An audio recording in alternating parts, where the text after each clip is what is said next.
our channel. At kung ikaw ay baguhan sa channel namin, please don't forget to subscribe. At alam mo na ang iyong gagawin. Huwag na magpatumpik-tumpik pa.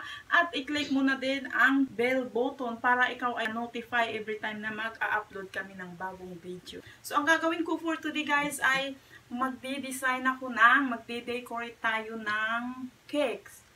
Actually, matagal-tagal ko na hindi nagawa. Matagal-tagal na ako hindi nakapag-decorate ng mga cakes. First love ko kasi yung pag-decorate, pag-bake.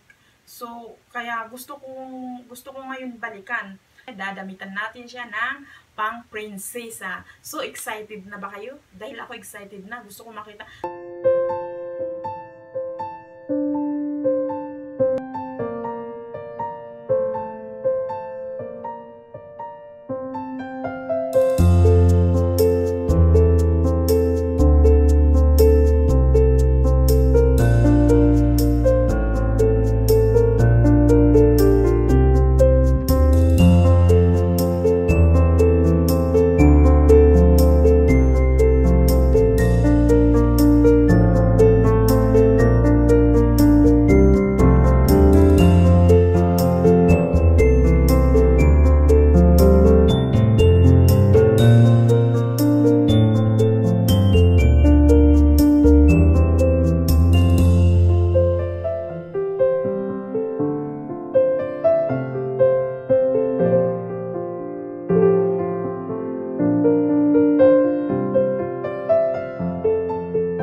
ko dito ay fondant. Pero itong, may pagbibigyan kasi ako nito. Itong pagbibigyan ko, ayaw daw nila ng fondant. Ayaw nila kumain ng fondant. So, ginawa ko na lang icing. Tapos, dinikoritan ko na lang ng pang fondant. Bye! Thank you for watching and don't forget to like and subscribe.